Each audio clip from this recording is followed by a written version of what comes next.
ప్రియ దేవుని బిడ్డ ఈరోజు నీతోనూ, నాతోనూ, సర్వ మానవులతోనూ ఆయన సృజించి అరచేతిలో చెక్కువ ఉన్న బిడ్డలందరితోనూ సూటిగా, తేటగా మాట్లాడుతున్నాడు. ఈ మాటలు ఎంతో విలువైనవి, పరిశుద్ధమైనవి. ఈ మాటలు అనాలోచితన కాక నీ హృదయంలో ఉంచుకొని, నీవు వాక్యానుసారంగా జీవించినప్పుడు పరలోక రాజ్యానికి వారసులయ్యే మాటలు. గత కొంతకాలం నుంచి పరిశుద్ధాత్మ దేవుడు తన పిల్లలు ఎలా ఉండాలి, తన పిల్లలు ఏ విధంగా దేవుని యందు భయభక్తులు కలిగి ఉండాలి అన్నది గత వారం పరిశుద్ధాత్మ దేవుడు మనతో మాట్లాడాడు. కానీ ఈ సమయంలో, ఈ ఉదయకాల సమయంలో పరిశుద్ధాత్మ దేవుడు నీతో, నాతో, అందరితో మాట్లాడుతుందేమనగా, దేవుని యొక్క దావీదుకి ఒక పరిస్థితి ఏర్పడింది. దావీదు ఏ విధంగా అయితే ఒకప్పుడు చిన్ననాటి నుండి ఎలాగున్నాడో అతనిలో ఒక వ్యక్తి కనపడుతున్నాడు. అతని పేరే బెనన్యా గురించి ఈ రోజున పరిశుద్ధాత్మ దేవుడు మాట్లాడుతున్నాడు. మరియు కబ్సయేలు ఊరువాడైన క్రియల చేత ఘనత నొందిన ఒక పరాక్రమశాలి పుట్టెను. యెహోయాదా కుమారుడైన బెనన్యా అను ఒకడు ఉండెను. అతడు మోయాబులకు సంబంధులకు ఆ ఇద్దరు సూర్లు హతము చేసెను. ఇక్కడ దావీదు బెనన్యా గురించి పరిశుద్ధాత్మ దేవుడు ఎందుకని చెప్తున్నాడంటే, ఒక అద్భుతమైన కబ్సయేలు ఊరివాడై క్రియల చేత ఘనత నొందిన ఒక పరాక్రమశాలి. ఈ కబ్సయేలు అనగా బైబిల్లో ఇద్దరు కానా ప్రదేశానికి ఇద్దరు వెళ్ళారు. ఒకరు యెహోషువ, రెండవరు కాలేబు. కాలేబు తన కుమార్తెకు అక్సా అనే కూతురు ఉందన్నమాట. ఆ అక్సాకి కాలేబు ఏం చేశాడంటే, వివాహం అయిన తర్వాత నీకు ఒక పట్టణాన్ని ఇవ్వబోతున్నాను, ఒక దేశాన్ని ఇవ్వబోతున్నాను, ఆ దేశమే ఈ కబ్సా. ఈ కబ్సయేలు అనే ఊరు అంటే ఆశీర్వదించిన ఊరు అని అర్థం. దేవుడి స్వాస్యము కలిగిన ఊరు అని అర్థం. ఆ దేవుని స్వాస్యం కలిగిన ఊరిలో ఒక పరాక్రమశాలి పుట్టెను. యెహోయాదా కుమారుడైన బెనన్యా ఒకడు ఉండెను. బెనన్యా అనే వ్యక్తి ఉన్నాడు అక్కడ. ఇక్కడ దావీదు ఎందుకని బెనన్యా గురించి మాట్లాడుతున్నాడంటే, బెనన్యా చేసిన కార్యాలేంటి, బెనన్యా ఎందుకని దావీదు ఇష్టపడుతున్నాడు, తనలో చేర్చుకోవాలని ఎందుకని ఆశపడుతున్నాడు, తనతో పాటు ఒక సైన్యాన్ని ఏర్పరచాలని ఎందుకు ఆశపడుతున్నాడంటే, బెనన్యాలో గొప్ప బలం ఉంది. దేవుడిచ్చిన బలం. పరాక్రమశాలి అంటే బలము కలిగిన వాడు. అతనిలో ఉన్న పోలికలు దావీదు తన యొక్క ముసలితనంలోకి వచ్చే సమయానికి దావీదు పోలిన పోలికలు అతనిలో కనపడతాయి. దావీదు యొక్క పోలికలు అక్కడ కనపడుతున్నాయి. ఇది ఎందుకని కనపడుతున్నాయి అంటే, అక్కడ ఏం చేశాడంటే, మొట్టమొదటిగా ఇతడు మోయాబుల సంబంధులకు ఇద్దరు శూరులను హతము చేశాడు. మోయాబులు, ఈ మోయాబులు ఎవరంటే ఇశ్రాయేలును పాపం వైపు తిప్పినవారు. దేవుని మార్గం నుండి వాళ్ళని తప్పించి మోయాబులు అనగా వ్యభిచారులు అని అర్థం. ఈ వ్యభిచారులు కలిగిన మనసు కలిగిన వారు ఈ మోయాబులు. ఈ మోయాబుల గురించి ఏమని రాయబడుతుందంటే, లోతు తెలియకుండా అక్రమంగా సంబంధించిన మొదటి కుమారుడి యొక్క కుమారుడే ఈ మోయాబు. అంటే వ్యభిచార తలంపులు కలిగిన వాడు. అక్కడున్న ప్రదేశము కూడా ఏం చేస్తుందంటే, ఇశ్రాయేలును పరిశుద్ధంగా ఉన్న వారిని పాడు చేయటానికి మోయాబు సంబంధులను అక్కడ ఏం చేస్తున్నాడు, ఈ బెనన్యా హతము చేశాడు. మోయాబుల గురించి ఏమని రాయబడుతుందండి, మోయాబు అనగా రెండు రకాలు కలిగిన వారు వాళ్ళు. ఒకటి విగ్రహారాధన, రెండు వ్యభిచార తలంపులు. ఇక్కడ వాటిని ఏం చేస్తున్నాడంటే ఈ బెనన్యా చంపేశాడు. ఈరోజున పరిశుద్ధాత్మ దేవుడు ఎందుకని బెనన్యా గురించి మాట్లాడు సూర్యులను హతము చేశాను. ఏం చేశాడు, మొట్టమొదటి ఏం చేశాడు, సూరులు అనగా బలము కలిగిన వారు.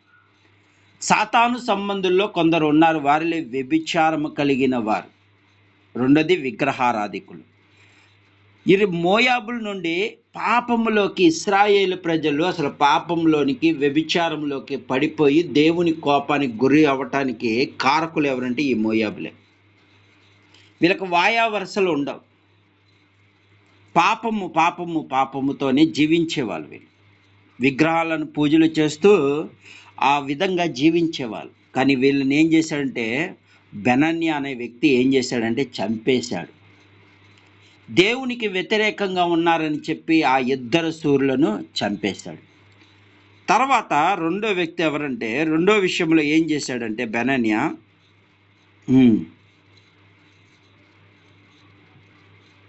మరియు మంచు కాలము బయలు వెళ్ళి బావి దగ్గర ఉన్న సింహాన్ని చంపివేశాడు. ఏం చేశాడు? సింహాన్ని చంపేశాడు. బావి దగ్గరున్న సింహాన్ని చంపేశాడు మంచు కాలంలో బావి దగ్గర ఉన్న సింహాన్ని చంపేశాడు.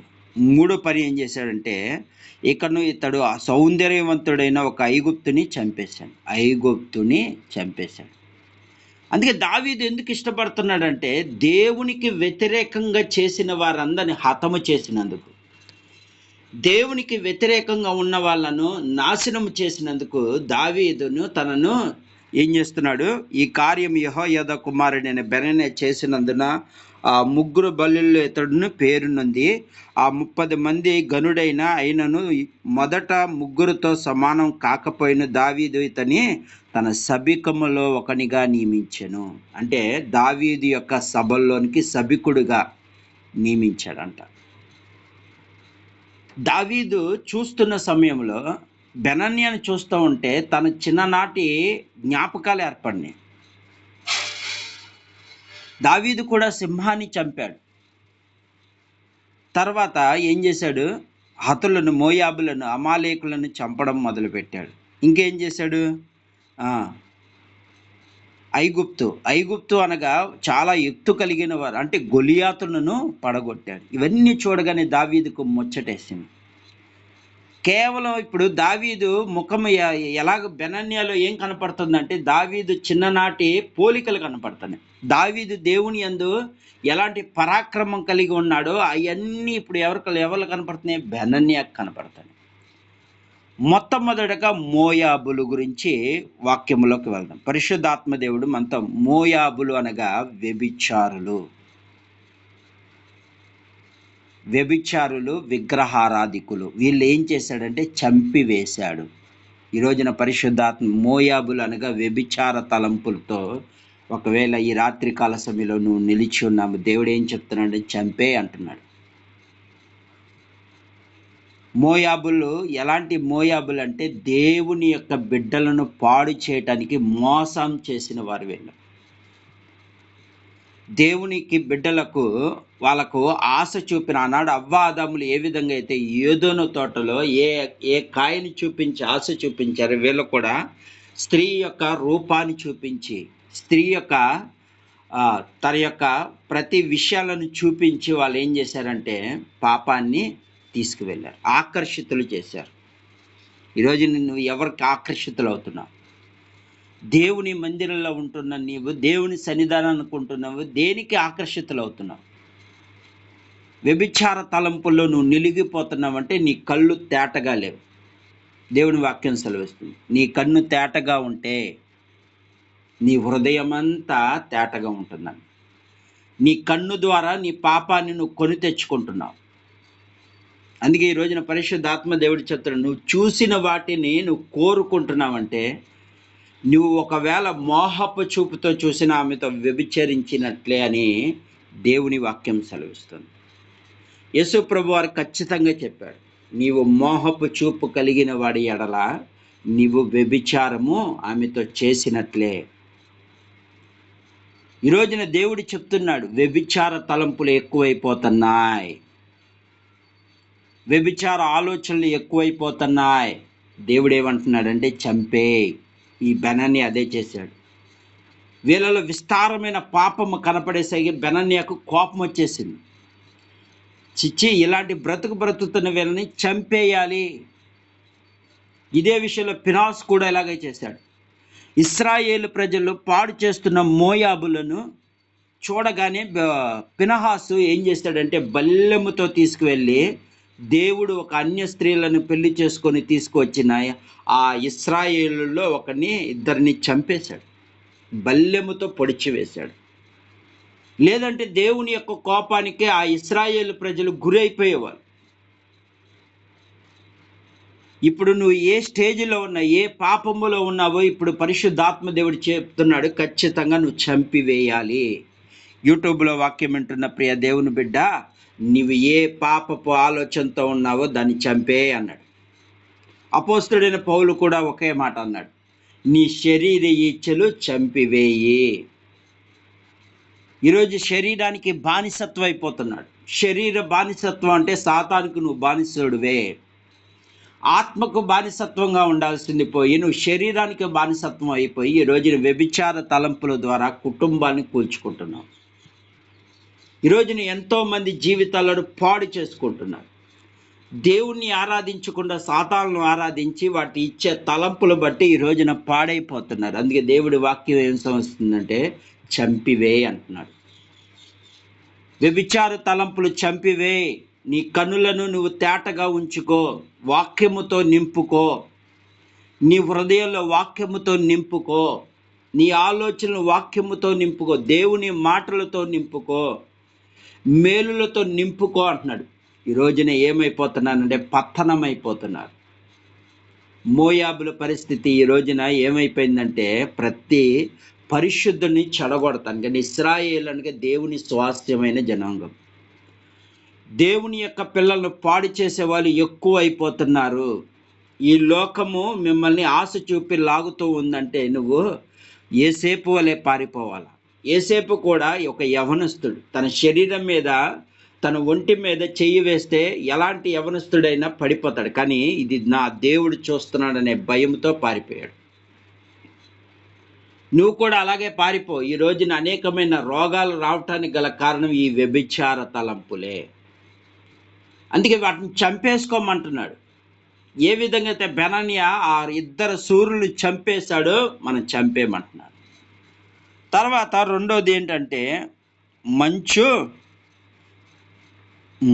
ఈ వాక్యంలోకి వెళ్దాం.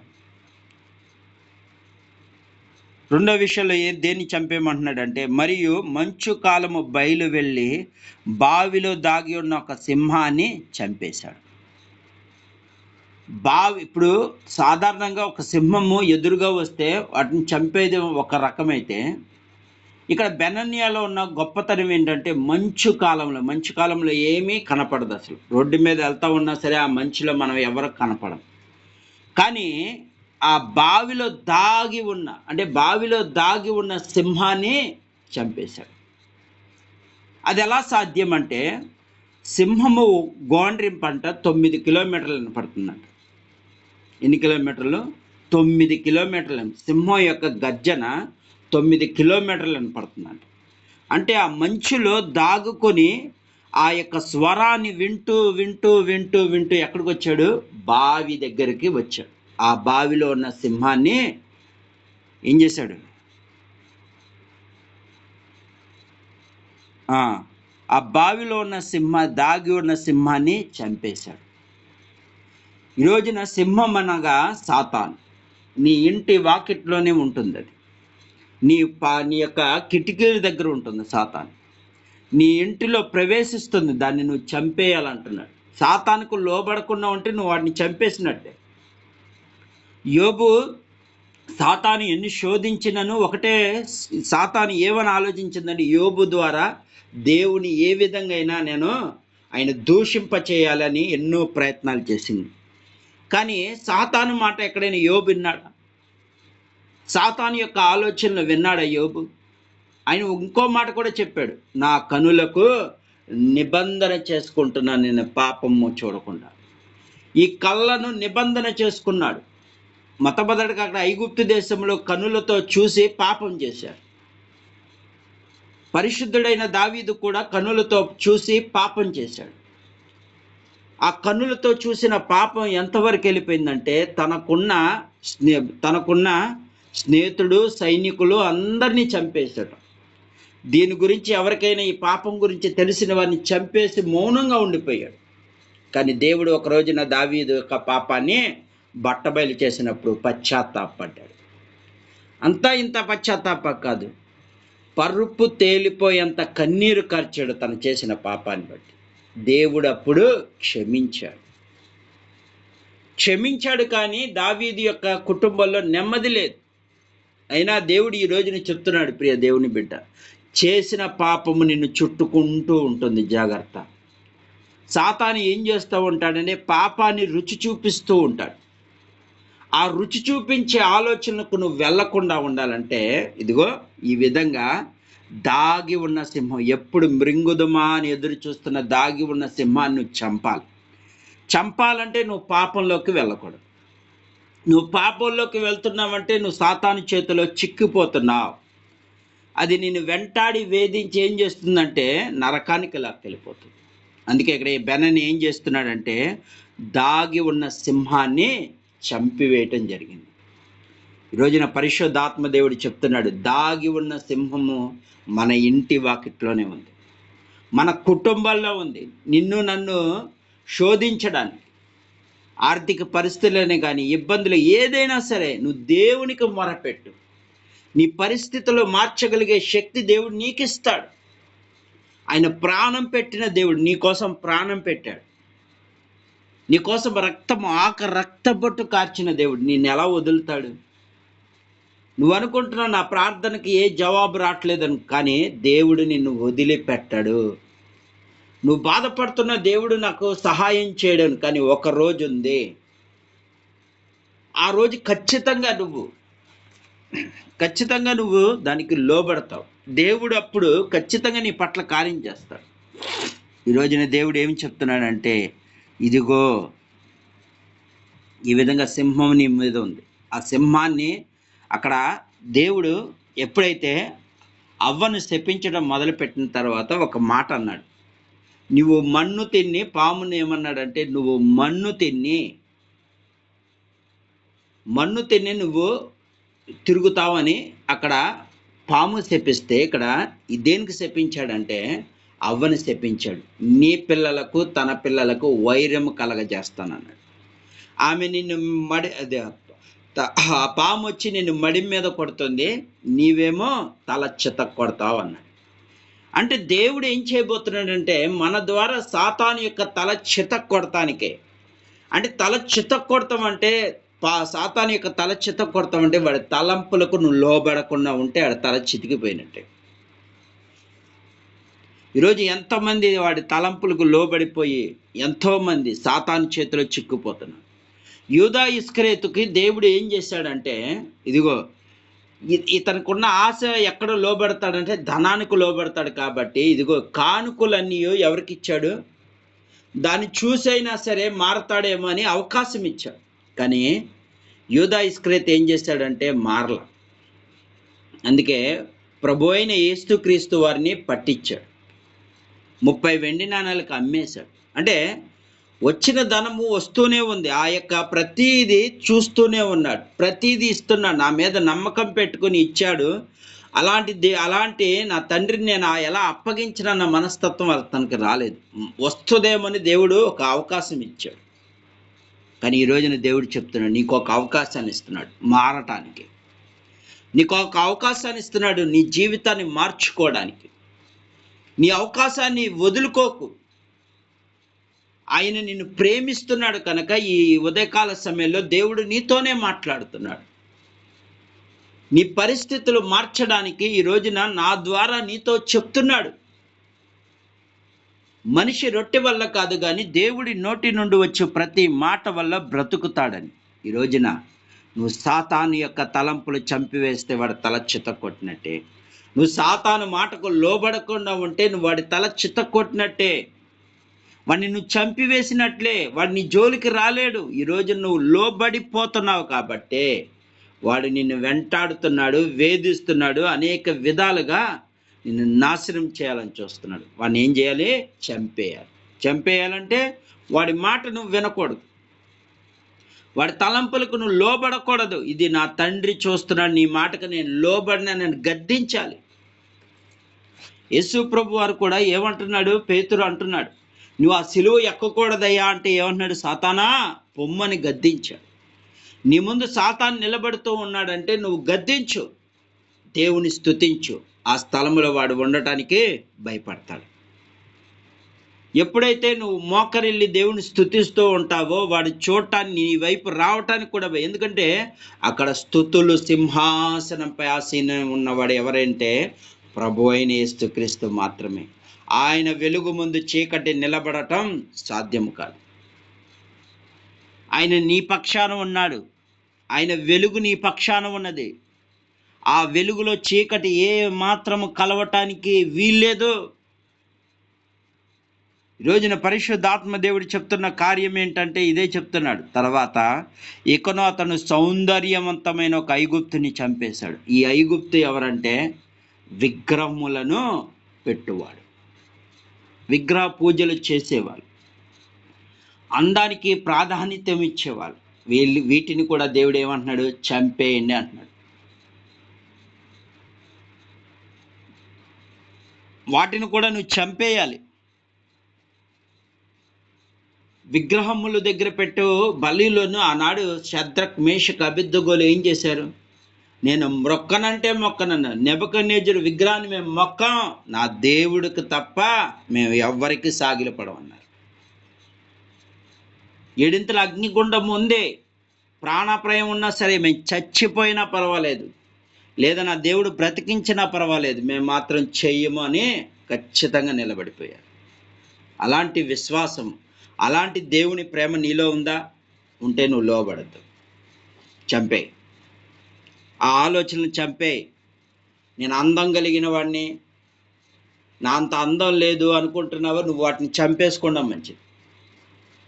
ఆనాడు ఏ విధంగా అయితే లూసిఫర్ కూడా దేవునిలో ప్రధాన దూతగా ఉన్నాడు.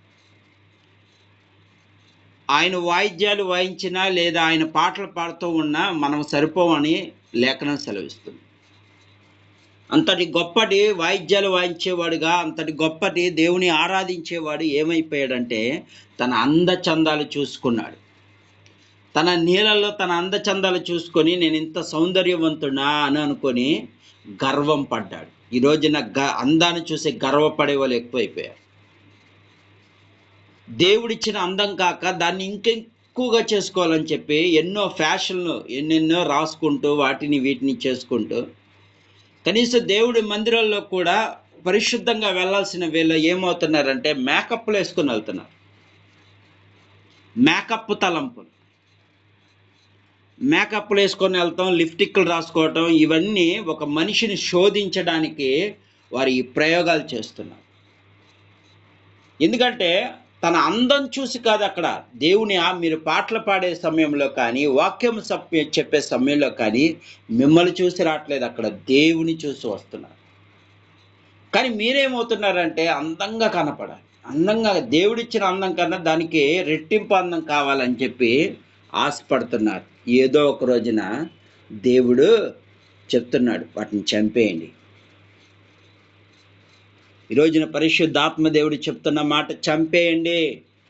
సాతాను మీ పట్ల ఎంతో భయంకరంగా ఉన్నాడు.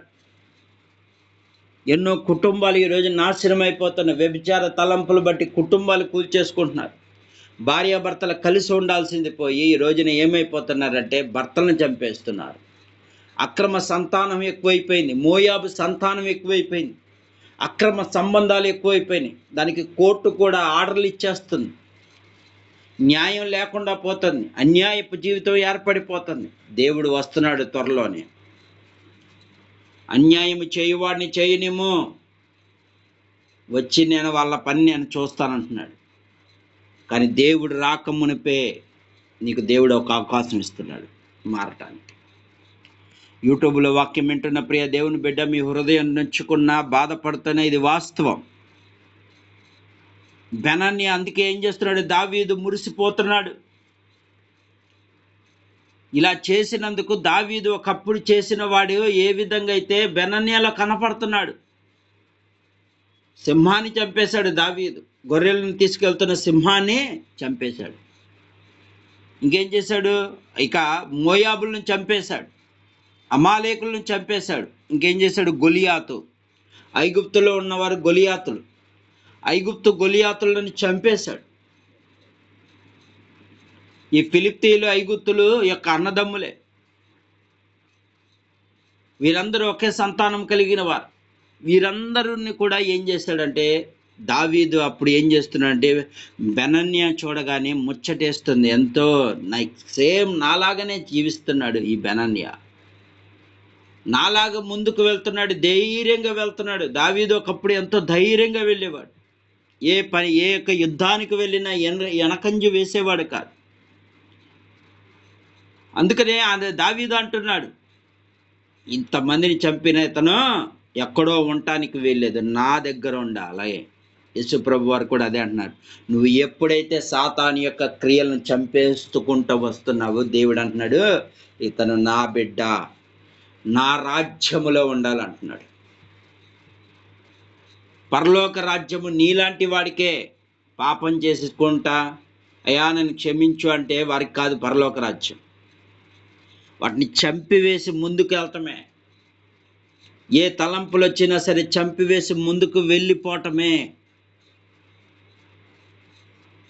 ఒక రోజున ఒక బ్రదర్, నాకు తెలిసిన బ్రదర్ ఉన్నాడు. ఆయన పాటలు చక్కగా పాడతాడు, దేవుడి సన్నిధానంలో బహుగా పాటలు పాడతాడు, మంచిగా దేవుని ఆరాధిస్తాడు, ఎంతో అద్భుతంగా ఉంటాడు. అతనికి అనుకోకుండా శోధన ఏర్పడింది. ఆ శోధన ఏంటంటే ఒక అమ్మాయి ప్రతిసారి తనని ప్రేరేపిస్తుంది. ఒకరోజు నా బ్రదరు పాటలు పాడుతున్న సమయంలో, బ్రదర్ నా పరిస్థితి ఏం బాగాలేదు. ఏమైంది బ్రదర్ అంటే ఇలా చెప్పాడన్నమాట, నా పరిస్థితి ఏం బాగాలేదు. నేను పాటలు పాడుతున్నప్పుడు ఒక అమ్మాయి నా వైపు చూసి సైకిల్ చేస్తుంది. నేను దేవుని ఆరాధించలేని స్థితిలోకి వెళ్ళిపోతున్నాను. ఆమె అందానికి నేను మోహితుడిని అయిపోతున్నాను. ఏం చేయాలి బ్రదర్ అంటే అప్పుడు ఒకటే చెప్పాను, ఆమె వైపు చూడద్దు. ఒకసారి దైవజనులు చెప్పారు కదా నీతో, అనుకోకుండా చూస్తే అది పాపం కాదు, మళ్ళీ మళ్ళీ చూస్తే పాపం అని. ఎప్పుడైతే ఒక్కొక్కసారి అనుకోకుండా ఏయో కనపడుతున్నప్పుడు మన తల తిప్పేసుకోవడం అది పాపం కాదు. ఎప్పుడైతే మళ్ళీ చూడాలనిపిస్తుందో అది పాపం. నీవు ఆ ముఖం వైపు నువ్వు చూస్తున్నావు కాబట్టి, ఆమె నిన్ను ప్రేరేపిస్తుంది కాబట్టి నువ్వు దేవుని ఆరాధించలేకపోతున్నావు. అంటే నువ్వు దేవుని ఆరాధించడానికి అడ్డుగోడగా ఉంటుంది కనుక నువ్వు ఎందుకు చూస్తున్నావు? ఆమెను కాదు నువ్వు చూడాల్సింది, పరమ తండ్రిని చూడు. పరమ తండ్రిని చూసి నువ్వు ఆరాధించు, ఆత్మతో సత్యముతో నువ్వు ఆరాధించు. నీతో పాటు అందరూ ఆరాధిస్తున్నారు. నీతో పాటు అందరూ ఆరాధిస్తున్న వారందరికీ నువ్వు ఆరాధించకపోతే వాళ్ళందరూ ఆగిపోతారు. నువ్వు స్టేజ్ మీద నిలబడి నువ్వు చూడాల్సింది వాళ్ళని వీళ్ళని కాదు. ఆమె ప్రేరేపిస్తుంది, సరే నువ్వు లోబడుతున్నావా? నువ్వు లోబడుతున్నావంటే నువ్వు దిగజారిపోతావు. అందుకని నువ్వు లోబడద్దు. అందానికి కాదు లోబడాలి, పరమ తండ్రికి లోబడు. 10,000 అతికాంక్షణీయుడైన దేవుని రూపాన్ని చూడు, నన్ను ఆశపడు. అతి సుందరుడైన దేవుని చూడాలనే మనసు నీలో ఉంటే ఏది నీ తలంపులకు రాదు. ఈ అందచందాలు నీ ముందు కనపడవు. దేవుడు ఏమంటున్నాడు? నేను అతి సుందరుని అంటున్నాడు. ఈ లోకంలో అందాన్ని చూస్తున్నావు, కానీ దేవుని యొక్క అందం చూడాలని ఆశ నీలో ఉంటే, దేవుని చూస్తే ఆయన ఎంత అందంగా ఉన్నాడని లేఖనమే సెలవిస్తుంది. ఆయన ధవలవర్ణుడు, రక్తవర్ణుడు, అతికాంక్షణీయుడంట, కోటి సూర్యుల తేజోమయుడంట. అలాంటి దేవుడు నిన్ను ఆయన సముఖంలో నిలబెట్టాలని చూస్తావంటే నువ్వు ఈ లోకంలో ఉన్న వాటిని చూసి, అందచందాలు చూసి మోసపోతున్నావు. మోయాబులు కూడా అలాగే చేశారు, అందచందాలకు లోబడిపోయారు. ఇశ్రాయేలు ప్రజలకు దేవుడు ఇచ్చిన వాగ్దానాన్ని వాళ్ళు మర్చిపోయారు. వాళ్ళ యొక్క వాగ్దానం మర్చిపోయారు కాబట్టి ఏమైపోయారంటే దేవుని దృష్టిలో వాళ్ళ పాపానికి ఒడిగట్టగా తెగులు రావటం జరిగింది. అది ఫినెహాసు చూసి ఏం చేశాడు? ఈ తెగులు అక్కడతో పోవాలి, ఒక్కడు చెడిపోయాడు కాబట్టి అనేక మంది చెడిపోతారు కనుక అక్కడ ఏం చేశాడంటే బల్లెముతో పొడిచి చంపేశాడు. వారి ఇరువుని చంపడం ద్వారా వాళ్ళకు భయం ఏర్పడింది. దేవుడు అప్పుడు ఆ తెగులు ఆపడం జరిగింది. లేదంటే ఎంతమంది ఇశ్రాయేల్ ప్రజలు అక్కడ చనిపోయేవాళ్ళు. దేవుడు వద్దన్న పని చేస్తే దేవునికి బహు కోపం వచ్చేస్తుంది. ఈరోజు దేవునికి నువ్వు ఎంత కోపం తెప్పిస్తున్నా ఆయన ప్రేమ కలిగి ఉన్నాడు కాబట్టి నీకు ఒక అవకాశాన్ని ఇస్తున్నాడు. ఒకప్పుడు ఆయన కోపంగా ఉన్నాడు, తర్వాత ప్రేమాస్వరూపే వచ్చాడు, ఇప్పుడు ప్రేమను పంచమంటున్నాడు. ఈ రోజున పరిశుద్ధాత్మ దేవుడు చెప్తున్న మాట ఒక్కసారి ఆలోచించే ప్రియ దేవుని బిడ్డ. నీ పరిస్థితిని మార్చగలిగిన దేవుడు ఒకటే చెప్తున్నాడు, చంపేయ్, లోకాసులు చంపేసుకో. నీవు దేవుని ప్రేమిస్తే, ఇప్పుడు నీ భార్యను నువ్వు ప్రేమించావు అనుకో, నిజంగా ప్రేమించావు అనుకో, వేరొకరి వైపు నువ్వు తిరగలుగుతావా? నిజంగా నీ భార్యను ప్రేమిస్తే వేరొకరు నీ మనసులోకి రాగలుగుతారా? అలాగే యేసయ్యను నువ్వు ప్రేమిస్తే నీ మనసులోకి సాతాను యొక్క క్రియలు రాగలుగుతాయా? ఒకసారి ఆలోచించే. నన్ను నిజంగా ప్రేమిస్తున్నావా అంటున్నాడు దేవుడు. నువ్వు నిజంగా ప్రేమిస్తే సాతానుకు నువ్వు లోబడవు. నువ్వు నిజంగా ప్రేమిస్తే సాతాను యొక్క ఆలోచనకు నువ్వు లోబడవు. ఈరోజు లోబడిపోతున్నారంటే చాలామంది యవ్వనస్తులు పాడైపోతున్నారు. ఫోన్ల ద్వారా, యూట్యూబ్ల ద్వారా అనేక విధాలుగా సాతాను ఏ క్రియేటర్ ద్వారా అనేక విధాలుగా మనిషిని పతనం చేయటానికి ఎన్నో పన్నాగాలు పన్నుతున్నాడు. కనులు అపవిత్రపరిచేస్తున్నాడు. కనులు అపవిత్రపరచడం ద్వారా హృదయం కఠినమైపోతుంది. దేవుడంటే భయం లేకుండా పోతుంది. దేవుడంటే ఏమాత్రం భయం లేకుండా జీవిస్తున్నారు కాబట్టి ఈ రోజున ఏమైపోతున్నారంటే భయంకరమైన చావులు ఏర్పడుతున్నాయి, పెను తుఫాన్లు ఏర్పడిపోతున్నాయి, భయంకరమైన పరిస్థితులు, తెగుళ్ళు, రోగాలు, వ్యాధులు. ఎక్కడ చూసిన హాస్పిటల్ కూడా ఖాళీ లేవు. ఈ రోజున అల్లాడిపోతున్నారు ప్రజలందరూ. ఎక్కడ చూసిన రోగాలు, గవర్నమెంట్ హాస్పిటల్ వెళ్ళి, ప్రైవేట్ హాస్పిటల్కి వెళ్ళి, ఎక్కడికి వెళ్ళినా ఎప్పుడూ లేని, ఏ రోజు కనపడిన భయంకరమైన క్రియలు కనపడదు, భయంకరమైన పరిస్థితులు ఏర్పడాయి. అయినా ఈరోజు నువ్వు మారకపోతే నీవు కూడా అలాంటి స్థితికి వెళ్ళిపోతావు. ఈ రోజున పరిశుద్ధాత్మ దేవుడు చెప్తున్నాడు, ప్రియ దేవుని బిడ్డ, మరవద్దు దేవుని మాటలు. దేవుడు నిన్ను చూస్తున్నాడు. ఆకాశం నుండి ఆయన చూస్తున్నప్పుడు నీ క్రియలు కనిపిస్తున్నాయి. నువ్వు తలుపేసుకొని ఏం చేస్తున్నావో దేవుడు చూస్తున్నాడు. నువ్వు అర్ధరాత్రి పూట ఏం చేస్తున్నావో దేవుడు చూస్తున్నాడు. అన్నీ గమనిస్తున్నాడు. ఆయన మౌనంగా ఉండే దేవుడు కాదు. ఆయన చూస్తున్నాడు. మారతావేమో అని ఒక అవకాశాన్ని ఇస్తున్నాడు. అయినా నువ్వు మారకుండా నేను ఇలాగే ఉంటానంటే అది నీ కర్మ. దేవుడు చెప్తున్నాడు, చేసుకుంటా ఉండు, ఒకరోజు ఉంది నీకు. నా ప్రేమను వద్దనుకొని లోక ప్రేమకు నువ్వు లోబడుతున్నావు. జాగ్రత్త ప్రియ దేవుని బిడ్డ. ఏ ఒక్కరు నశించిపోకూడదని నేను ప్రాణం పెట్టాను. ఏ ఒక్కరు నరకపాలు కాకూడదని నేను ప్రాణం పెట్టాను. అలాంటి ప్రాణం పెట్టిన నన్ను వదిలి లోకములో ఉన్న సాతాను క్రియలకు నువ్వు లోబడిపోతున్నావు. ఇక నిన్ను రక్షించడము ఎవరి వల్ల కాదు. కానీ దేవుడు అంటున్నాడు, ఆయన చెయ్యిస్తున్నాడు. పేతురు మునిగిపోతూ ఉన్నప్పుడు ఏం చేశాడు? ఆయన చెయ్యిచ్చి లేపాడు. అక్కడ పేతురు మునిగిపోతూ చెయ్యి ఇవ్వటం ద్వారా దేవా రక్షించు అనగానే ఆయన చెయ్యి ఇచ్చి లేపాడు. నువ్వు పడిపోతావు అంటే దేవా నువ్వు అడిగినప్పుడు ఖచ్చితంగా లేవనెత్తుతాడు. కానీ నువ్వేం చేయాలంటే ముందు నీ తలంపుల్లో చంపేసుకో. ఖాళీ దొరికినప్పుడు ఏ సమయంలో వాక్యము ధ్యానించు.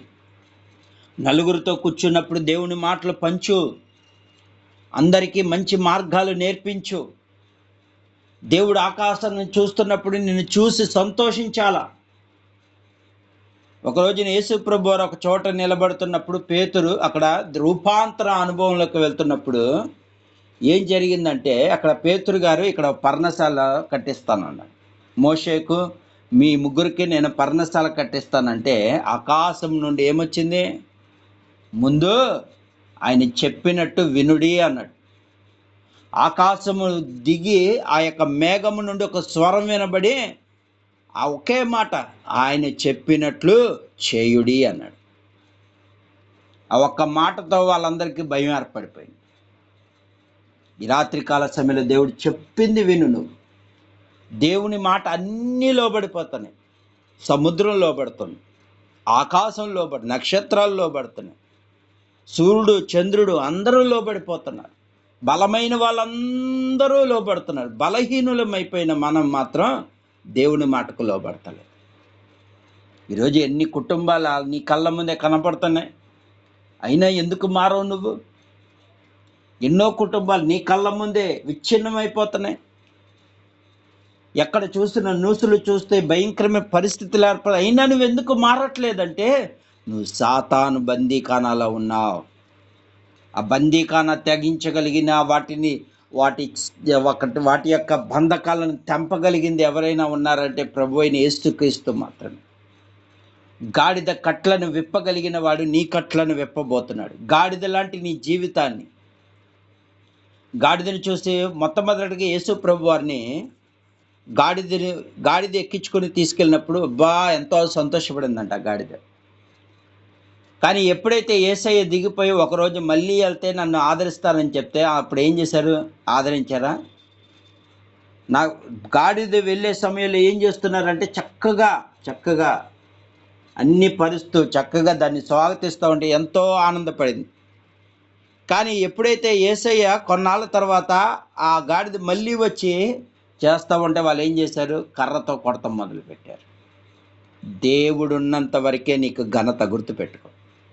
దేవుడు నీ పక్షాన ఉంటే ఘనత వస్తుంది.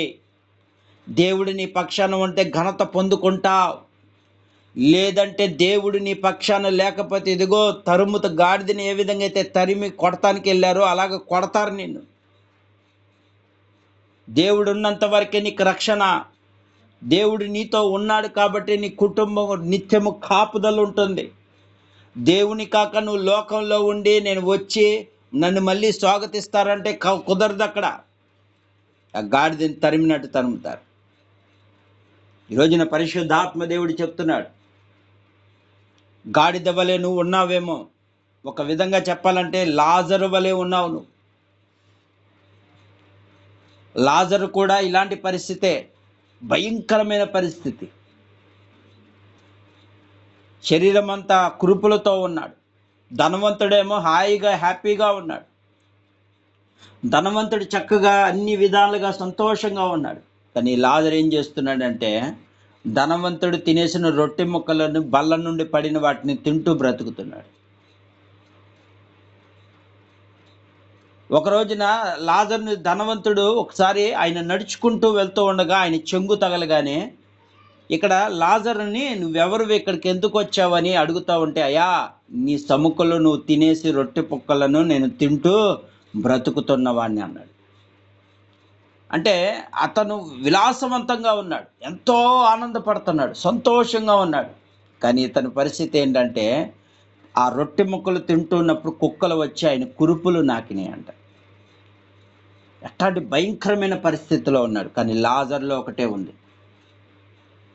లాజర్లో ఒకే ఒక అబ్రహాము రొమ్మును ఆనుకొనిను అంది. అబ్రహాము రొమ్ముకు ఆనుకోవటం అంటే లాజరు చనిపోయిన తర్వాత అబ్రహాము రొమ్ముకొని ఆనుకొని ఉన్నాడు అంటుంది.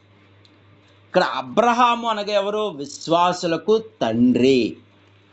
లాజరు చనిపోతున్నా కానీ ఆయనలో విశ్వాసం మాత్రము ఏమాత్రం చనిపోలేదు. ఆ విశ్వాసం ఇప్పుడు ఈ లాజర్ని ఎక్కడికి తీసుకువెళ్ళింది? పరలోకానికి తీసుకువెళ్ళింది. ఈ లోకములో ఉన్న వాటిని అన్నిటిని అనుభవిస్తున్న ఈ ధనవంతుడు ఏమయ్యాడు? వేదనకరమైన స్థలంలో ఉన్నాడు. ఆ ధనవంతుడు ఏమంటున్నాడంటే ఆ వేదనలో ఉన్న, నరకల వేదనలో ఉంటే, అబ్రహామా నీ పక్కనున్న ఆ యొక్క లాజర్ను దాని దగ్గరికి పంపించు, నా నోటికి కనీసం కొన్ని నీళ్ళైనా పోస్తాడు.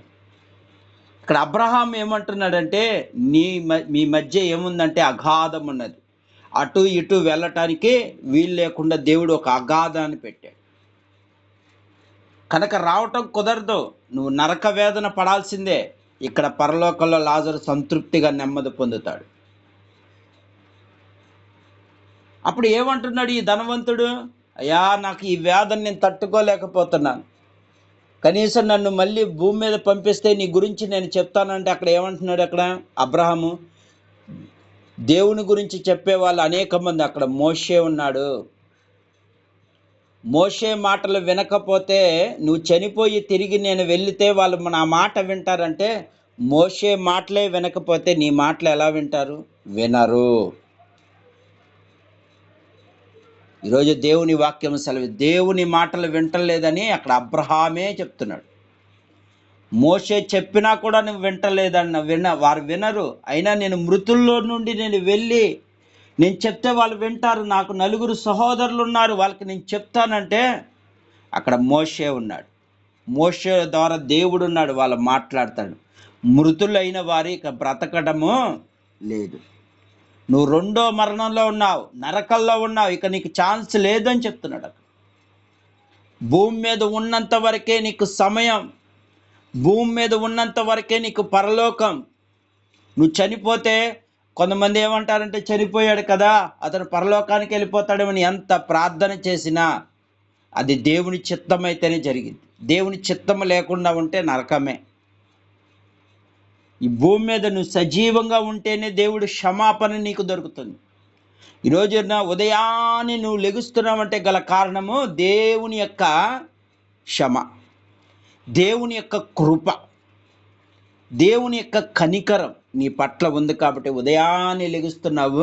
ఈరోజు నువ్వు డ్యూటీలకు వెళ్తున్నావు, లేదంటే వ్యాపారానికి వెళ్తున్నావు. దేవుడు ఉదయాన్నే నీకు ఆరోగ్యాన్ని ఇస్తున్నాడు, నువ్వు పనిచేయడానికి శక్తిని ఇస్తున్నాడు, అన్నీ ఇస్తున్నాడు. ఆయన అన్నీ ఉచితంగా ఇస్తున్నాడు. కానీ మనం ఏం చేస్తున్నామంటే అన్నిటినీ దోచుకుంటున్నాం, లంచాలు తీసుకుంటున్నాం. దేవుడు అన్నీ ఉచితంగా, నీకు ఆరోగ్యం ఉచితంగా. ఇప్పుడు వైద్యుడు ఏం చేస్తాడు? ఉన్న వైద్యం కాస్త ఎక్కువ వైద్యం పెడతా ఉంటాడు, ఎక్కువగా ధనాన్ని లాగుతూ ఉంటాడు. ఈరోజున పరిస్థితులు ఎలా అయిపోయినాయి అంటే ప్రేమలు కరువు అయిపోయినాయి. కానీ దేవుడేమో ప్రేమించాలి, కానీ మీరు దేవుడిని ప్రేమించరు. యూట్యూబ్లో వాక్యం అంటున్న ప్రియ దేవుని బిడ్డ, దేవుడు మిమ్మల్ని ప్రేమించాలి, కానీ మీరు దేవుడిని ప్రేమించరు. ఆయన మీకోసం ప్రాణం పెట్టాలి, మీరు దేవుని కోసం ఏమీ చేయరు. ఎలా వస్తుంది మీకు ఆశీర్వాదం?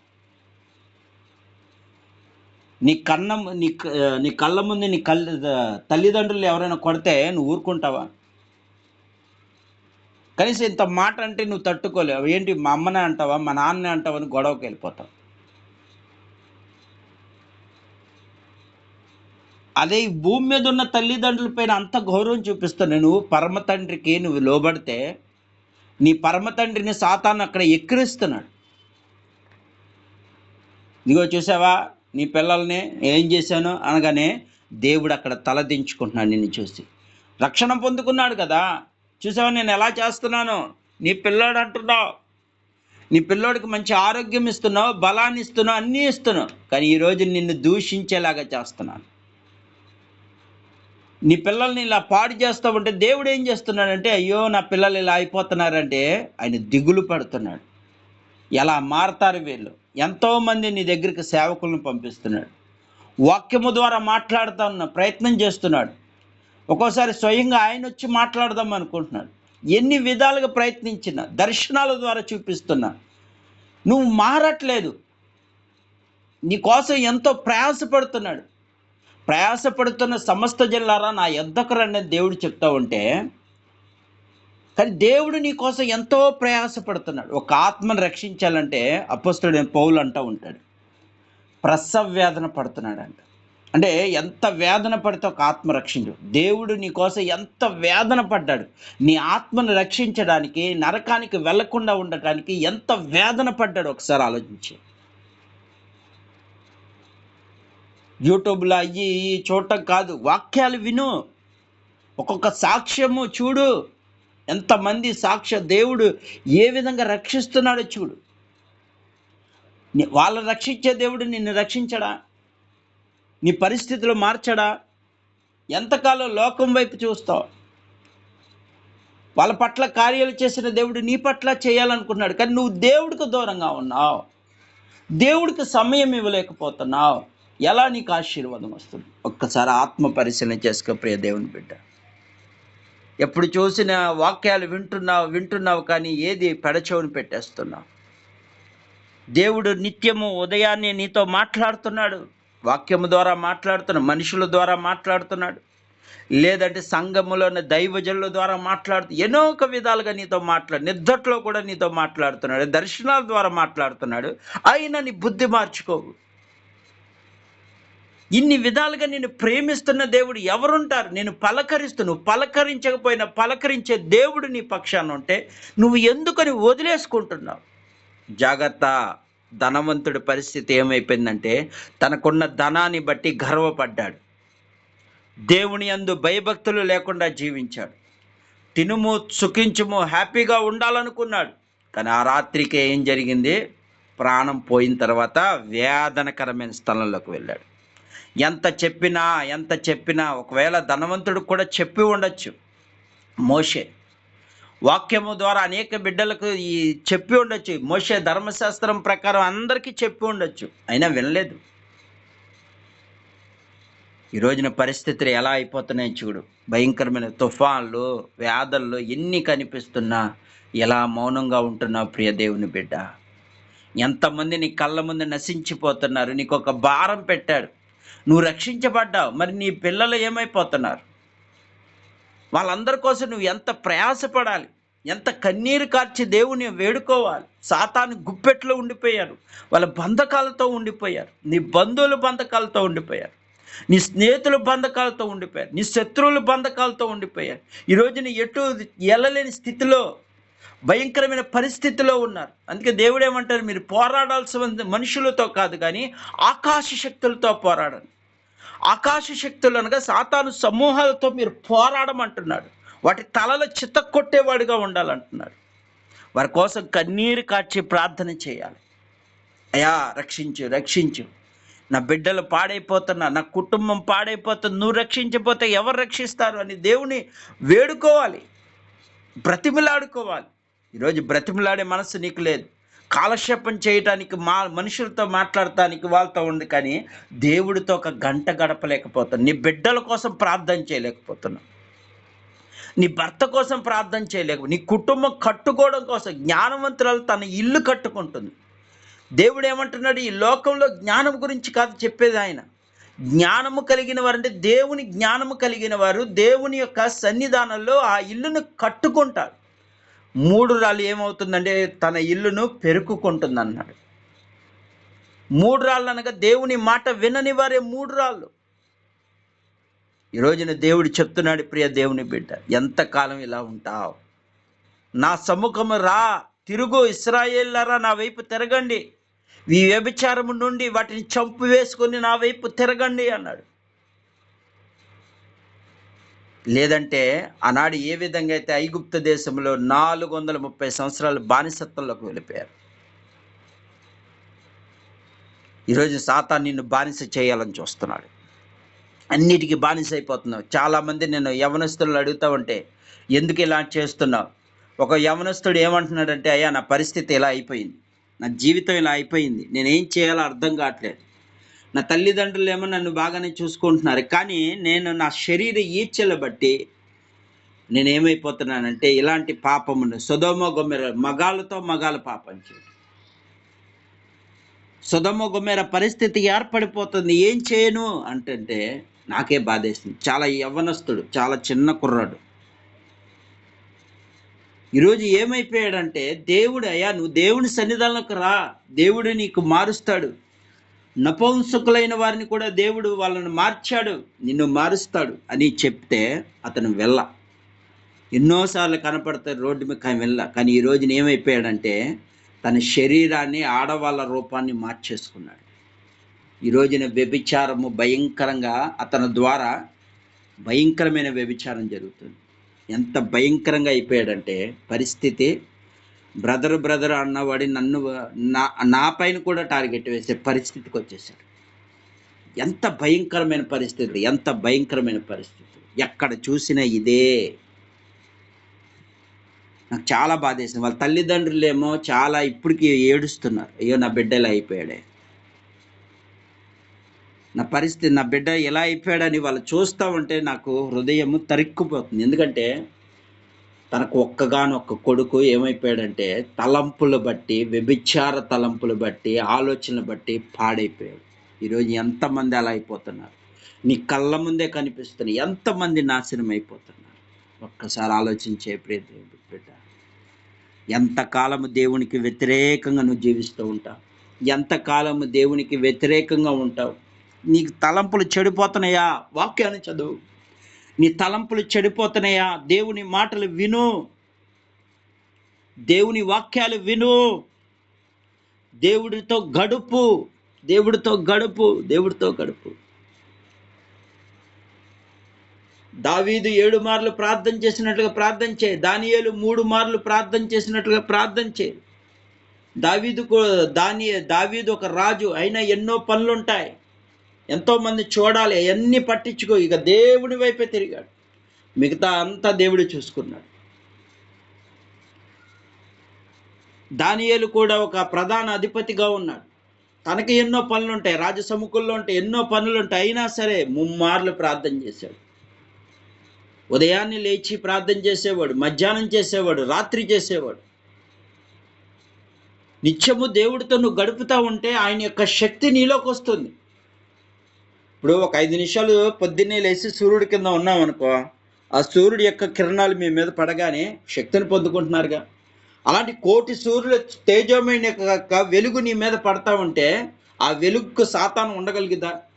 అన్నాడు మోషే సినాయి పర్వతం దగ్గర దేవుణ్ణి 40 దినాలు 40 రాత్రులు 40 పగళ్ళు ఆ దేవుని యొక్క సముఖంలో ఉన్నప్పుడు ఆయన ముఖమును చూడగానే ఇశ్రాయేలు ప్రజలు వణికిపోయారు, భయపడిపోయారు. అంతటి తేజోమయం. దేవుని యొక్క రూపము మోషేలో కనపడుతుంది, దేవుని యొక్క వెలుగు మోషేలో కనపడుతుంది. చూడలేకపోయారు ఇశ్రాయేలు ప్రజలు. అంటే నువ్వు దేవుడితో గడిపే కొద్దీ లోకం నిన్ను ఎన్నన్నా, ఒకవేళ మోషేను కూడా ఎన్నో మాటలు ఎప్పుడు చూసినా దేవుని ఆరాధిస్తున్నాడు, ఎక్కడికి వెళ్తాడు అని ఎన్నో మాట్లాడినా సరే మోషే పట్టించుకోడు, దేవుడి సముఖంలోకి వెళ్ళిపోయేవాడు. యెహోషువను కూడా ఎన్నో మాటలు అన్నా సరే ఆయన యెహోషువ కూడా దేవుని వైపు తిరుగుతూ ఉండగానే ఇశ్రాయేలు ప్రజని 25 సంవత్సరాలు ఇదిగో యెహోషువ వలె మేము జీవించాలన్నాడు. మార్చేశాడు అంతే. మోషేకు ఎన్నో సంవత్సరాలు పట్టింది కదా, యెహోషువకి ఏమాత్రం నేను నా ఇంటి వారిని యెహోవాని ఆరాధిస్తాం, మీరు ఎవరిని ఆరాధిస్తారో మీ ఇష్టం అని వదిలేశాడు. ఆ ఒక్క మాటతో అందరు 25 సంవత్సరాలు యెహోషువ తన కుటుంబం మొత్తము, అక్కడున్న ఇశ్రాయేలు ప్రజలు మొత్తం 25 సంవత్సరాలు యెహోషువ బ్రతికున్నంత వరకు ఏ విగ్రహం జోలికి కానీ ఏ పాపపు తలంపులకు కానీ వెళ్ళాల. అట్లా మార్చేశాడంతే. యెహోషువ వలె ఉండాలి మనం కూడా. మోషేకు చాలా సమయం పట్టింది వాళ్ళు మార్చడానికి, కానీ యెహోషువ మార్చేశాడు ఒక్క క్షణంలోనే. ఒకే మాట అన్నాడు, నేను నా కుటుంబం యెహోవాని ఆరాధిస్తాము, మీరు ఎవరిని ఆరాధించుకుంటారో వారు ఆరాధించుకోండి అన్నాడంతే. ఇక అలాంటి భక్తి మనలో ఉండాలి. మనం చూడగానే వీళ్ళందరూ ఇలాగే వెళ్ళాలి అన్న ఆలోచన రావాలి. ఆ ఒక్క మాటతో ఇశ్రాయేలు ప్రజలను 20 లక్షల పైగా ఉన్న ఇశ్రాయేలు ప్రజలు ఎక్కడ పాపం చేసినట్లు కానీ ఎక్కడ పాపములో ఉన్న తలంపులో విగ్రహారాధన చేసినట్లు కానీ లేదు అక్కడ. ఈ రోజున దేవుడు అందుకే ఏం చేశాడంటే అప్పుడు యెహోషువ కాలములో స్థిరపరిచేశాడు వాళ్ళని. ఎక్కడ? కానా ప్రదేశములో స్థిరపరిచేశాడు. స్వాస్యాన్ని పొందుకోవడానికి దేవుడు ఇస్తానన్న వాగ్దాన ప్రదేశానికి వెళ్ళడానికి గల కారణము యెహోషువ చేసిన కార్యమే. ఈరోజు దేవుని వాక్యం వింటున్న ప్రియ దేవుని బిడ్డ, చంపేయాలి పాపాన్ని, చంపేయాలి సాతాను యొక్క ఆలోచనను చంపేయాలి. అప్పుడే నువ్వు ముందుకెళ్తావు, లేదంటే అక్కడే ఉండిపోతావు.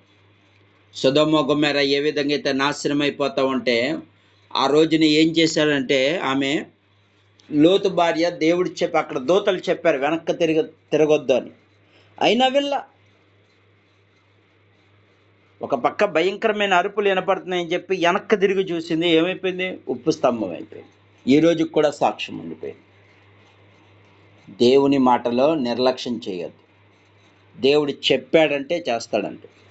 దేవుడు వద్దు అన్నాడంటే ఆగిపోవడమే. లేదంటే ప్రమాదం నువ్వు తెచ్చుకున్న తర్వాత, అయ్యా ఎందుకు వచ్చింది, నేను ఎంత ప్రార్థన చేసిన నాకు ఏంటి ఈ ప్రమాదం ఎందుకు వచ్చింది, ఎందుకు నా బిడ్డ చనిపోయాడు, ఎందుకు ఈ పరిస్థితి ఏర్పడింది అంటావేమో. అంటున్నాడు దేవుడు, నా మాట నువ్వు వెళ్ళలేదు కాబట్టే ఆ పరిస్థితి ఏర్పడింది. ఈరోజు నువ్వు ఏడుస్తున్నావంటే కారణము నీవే, దేవుడు కాదు. అందుకే దేవుడే అంటున్నాడు, ఈ రాత్రికాల సమయం, ఈ ఉదయకాల సమయంలో దేవుడు చెప్తున్నాడు, ప్రియ దేవుని బిడ్డ, బెనన్య వలె ఉండు, యెహోషువ వలె ఉండు, లాజరు వలె ఉండు. అలా ఉంటేనే దేవుని రాజ్యానికి నువ్వు వారసుడు అవుతావు. అదిగో ఏమంటున్నాడు ఇక్కడ, కింద వచనంలోకి వెళ్దాం ఆఖరిగా.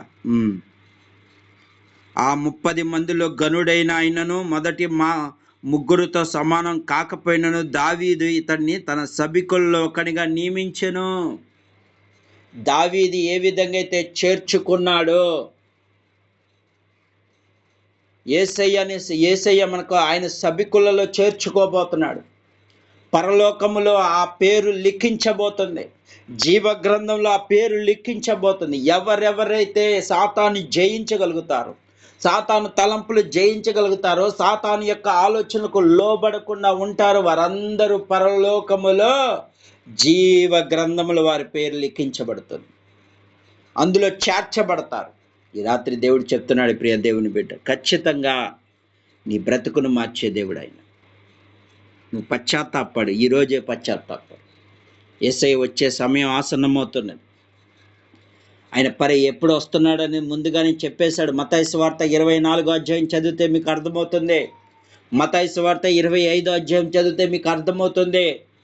ఖచ్చితంగా ఈ 2 అధ్యాయాలు చదవండి. ఆయన రాకడ దినములు ఏ విధంగా ఉండుననేది లేఖనం సెలవిస్తుంది. బుద్ధి కలిగిన కన్యకల్లో ఏ విధంగా చెప్పబడిందో అది రాయబడి ఉంది, అవి చదవండి. బుద్ధిహీనులు ఏ విధంగా అయితే దివిటీలు తీసుకొని వెళ్తారో ఇవన్నీ ఒకసారి ఆ అధ్యాయాలు చదివితే మీకు ఖచ్చితంగా దేవుడు ఎప్పుడు వస్తున్నాడో మీకు అర్థమవుతుంది. ఈ కొద్ది మాటలు దేవుడు దీవించును గాక. ఆమేన్.